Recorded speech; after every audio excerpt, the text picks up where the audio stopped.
Всем привет! Интернет-магазин и мастерская Wheelbox. К нам пришел вот самокат к Xiaomi Mi GM365 обычный. Собственно, задача заменить стандартные в 8 покрышки на десятки.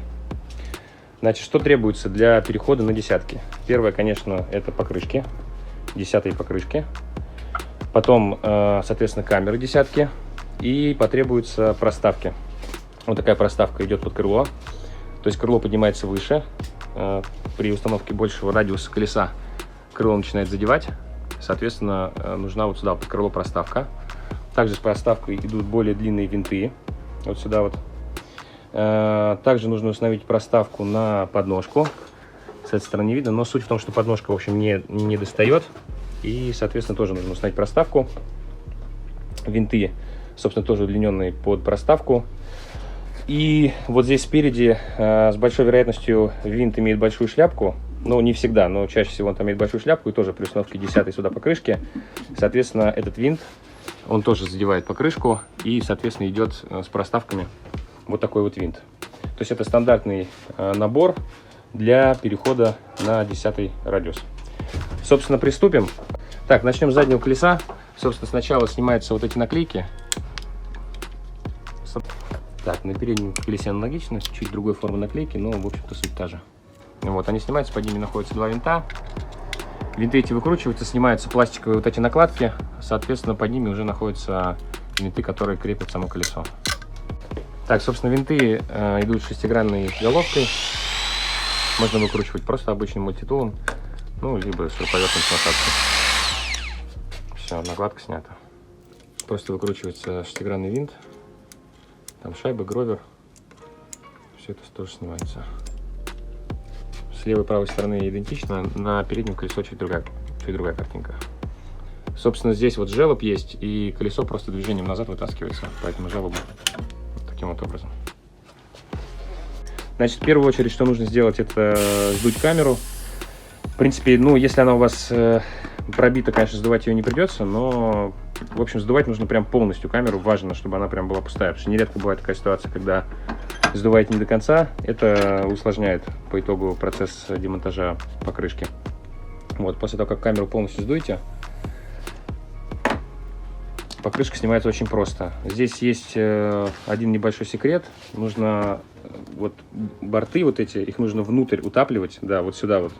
Если вы борты с одной стороны внутрь утапливаете у покрышки, то с другой стороны она очень легко показывается. Вот без этого как бы маленького фокуса, секретика, достаточно сложно снять покрышку. Вот. Если правильно все делать, то не проблема абсолютно. Снимается просто буквально за минуту. Вот, мы у нас в мастерской используем тиски, но в принципе это можно без тисков сделать. Мы как-нибудь снимем отдельное видео о том, как заменить покрышку в домашних условиях, вот, то есть без использования тисков. Но здесь в мастерской мы используем тиски. Дальше, когда снимаете один борт, достаете вот вентиль, собственно. Камеру. Ну да, нет, вентиль и камеру. Да. Сначала нужно извлечь камеру.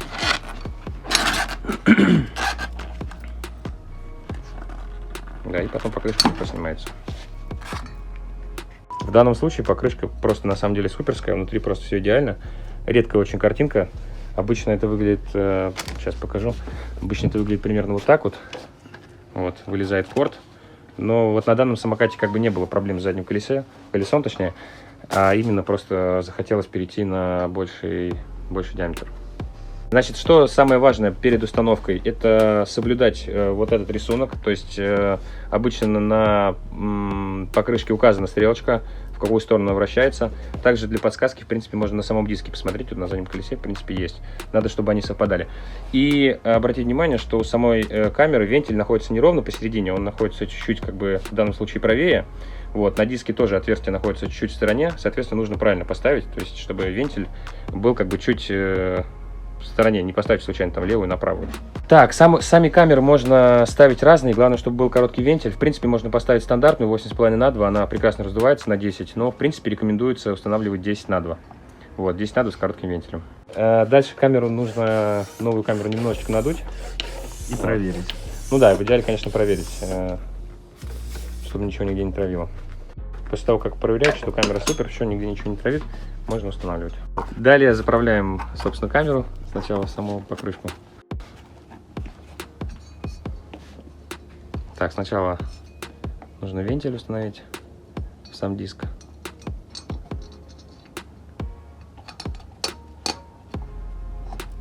Можно, в принципе, просто поставить, либо можно сразу с другой стороны колпачок накрутить на вентиль, чтобы он не выпал. Но это, опять же, все просто от сноровки зависит. Там заправляем камеру внутрь диска. Да, все правильно. Сначала нужно заправить камеру внутрь диска. То есть так, чтобы она нигде не торчала, вы ее не придавили случайно. Вот, обязательно проверить, чтобы камера внутри оказалась. Ее нужно как бы немножко накачанно держать. То есть нет такого, что прям совсем спущено не стоит, чтобы там не получилось всяких мятин, чтобы она равномерно правильно раздулась. И если вы ее сильно надуете, то потом установить будет сложно саму покрышку. Вот, и так постепенно, опять же, да, соблюдая вот это правило, что нужно борты покрышки вставлять как бы вот в этот желоб. То есть вот сюда в глубину просовывать. Таким образом вот здесь освобождается место. И это очень сильно упрощает монтаж покрышки. Вот. У нас мастер прям это делает уже очень давно, и у него это получается очень хорошо. У вас в домашних условиях может получиться чуть-чуть как бы посложнее это все дело, но это дело как бы сноровки. Вот дальше смотрите, чтобы нигде ничего не торчало, чтобы здесь там не торчала камера, чтобы ее не придавили. Смотрите визуально, чтобы все было четко. Все, заправили, нигде ничего не торчит. Дальше производим, собственно, накачку. Для того, чтобы саму покрышку относительно диска отцентровать, важно, чтобы она встала ровно. То есть бывает такая ситуация, что она, как бы сама покрышка стоит немножко неровно. Вы ее чуть-чуть подкачиваете и просто, да, вот поправляете там по рисунку возле диска. В принципе, видно, как она должна встать. То есть чуть подкачиваете, поправляете, сдуваете, чуть подкачиваете, поправляете. Там буквально пару минут, и она встает ровно. Так, в общем, на переднем колесе гайки на 18. Здесь нередко используется фиксатор резьбы. Чтобы со стороны провода снять, нужен вот накидной ключ. Именно потому что здесь провод мешает. В принципе, с этой стороны, ну, обычно не слишком крепко затянуто. Вот, в отличие от другой стороны. Обычно с другой стороны вот эта гайка очень-очень плотно натянута. Просто вообще сидит, очень сложно скрутить. Особенно на прошках, там прям фиксатора резьбы не жалеют. И, в общем, нужно такое, ну, здесь достаточно легко сидит. На прошках нужно прям много усилия, чтобы именно эту гайку открутить. Так, да, с передним колесом все чуть-чуть посложнее. Связано с тем, что у него, собственно, оно, ну, как бы не отсоединяется от самоката. То есть, в принципе, можно достать провод, надо разобрать будет деку и там все отсоединить. Но, в принципе, можно произвести как бы демонтаж-монтаж, не отсоединяя мотор от контроллера, а используя тиски вот таким вот образом. Вот. То есть, прижимая, как бы не задевая кабель. Можно не обязательно использовать тиски, можно просто использовать какую-нибудь поверхность, где есть там отверстие, то есть какая-нибудь небольшая выемка туда, чтобы вставить, так, чтобы не передавить сам провод. Покрышка, собственно, снимается точно таким же образом, как и на заднем колесе. Сначала вдавливается одна сторона, потом выдергивается камера. Переднее колесо в данном случае у данного самоката было пробито, то есть человек принял решение перейти на десятки после того, как у него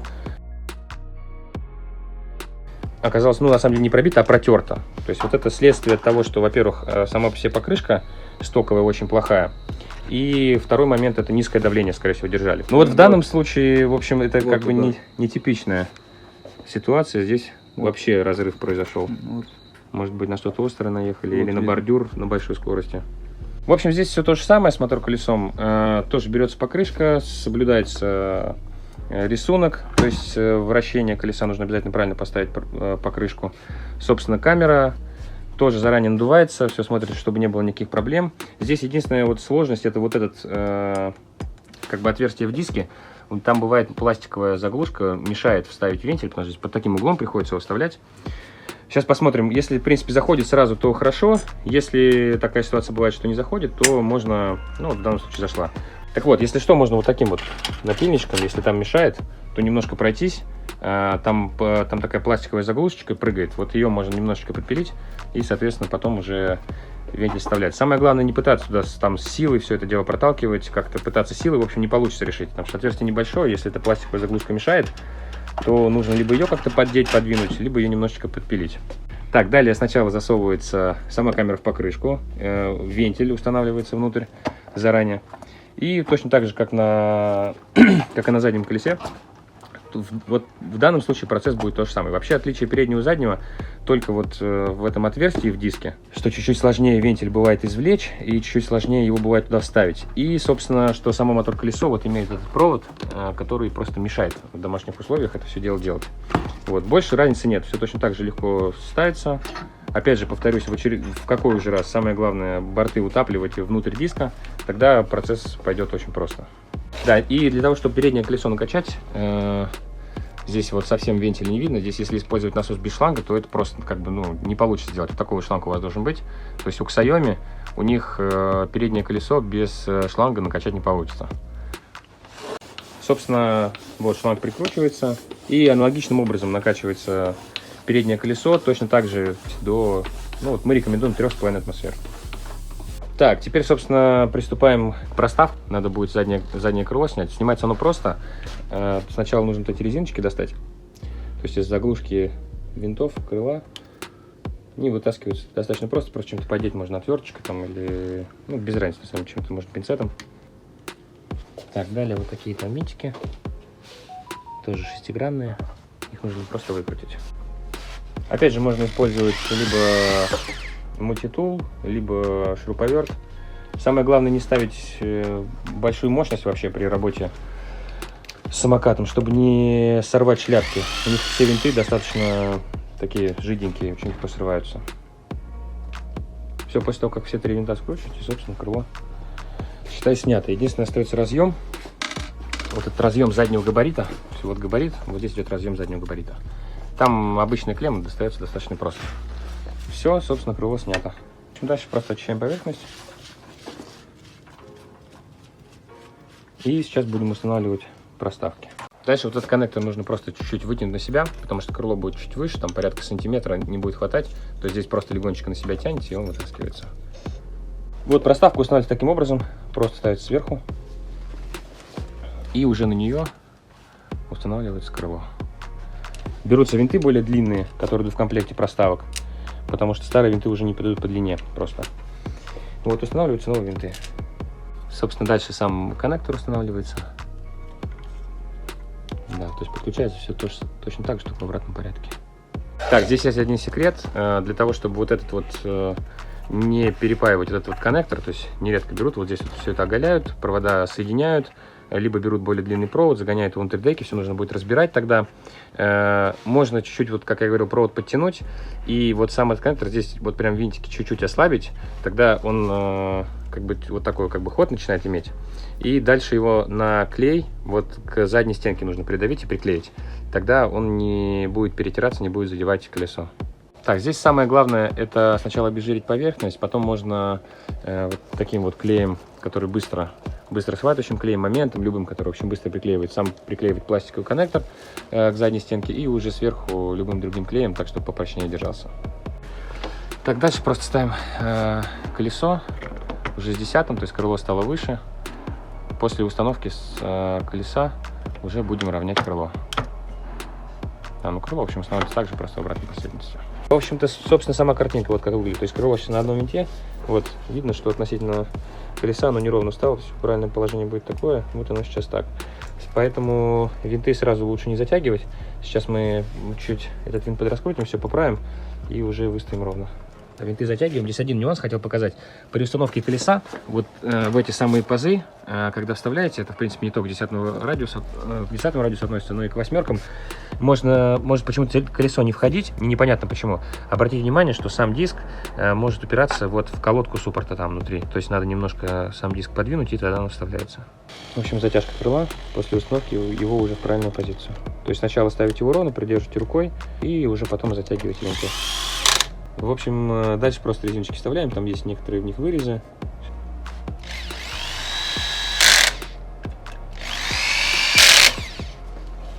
Сам вот этот винт, он здесь идет вот с такой вот выступающей головкой. Вот он будет задевать колесо, если десятки ставить. Нужно вот такой вот винт использовать со скрытой головкой. То есть замена этого винта, она как бы сразу устраняет проблемы на передней вилке.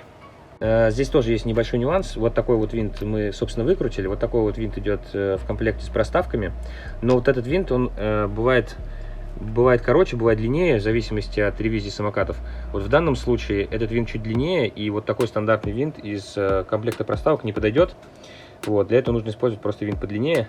В принципе, ну, у нас есть много разных винтов под все формы размера. То есть бывает такая ситуация, что если приобретаете комплект проставок, то винт, вот, который идет в комплекте, может быть слишком короткий. Вот, это зависит от ревизии самокатов. Так что вот ставим более длинный винт.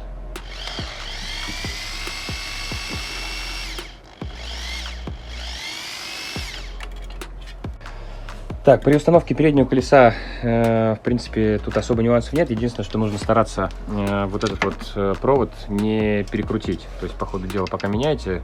Да, и вот эта шайба, вот эта стопорная, у нее есть специальная такая выемка. Вот она должна оказаться внизу, и с одной, и с другой стороны. То есть, если она окажется сверху, то он не встанет в паз. Вот здесь так вот встает в паз. Здесь нужно затягивать, ну, достаточно сильно, но тоже лучше не переусердствовать. То есть, не нужно там, чтобы искры из глаз летели.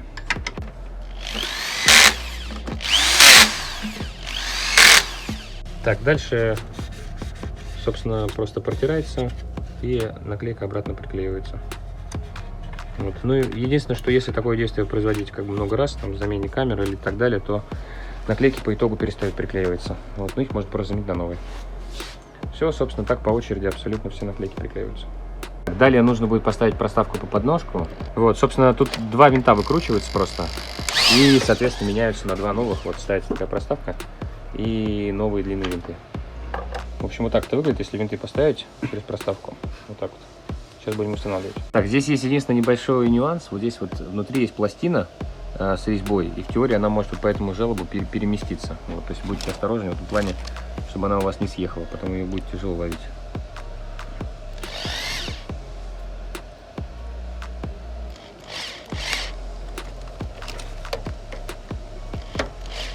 Ну, в общем, так же, как прикручиваем в обратную сторону, соответственно, закручиваем.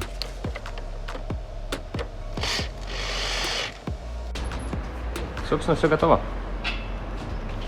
Езжай, Пашок.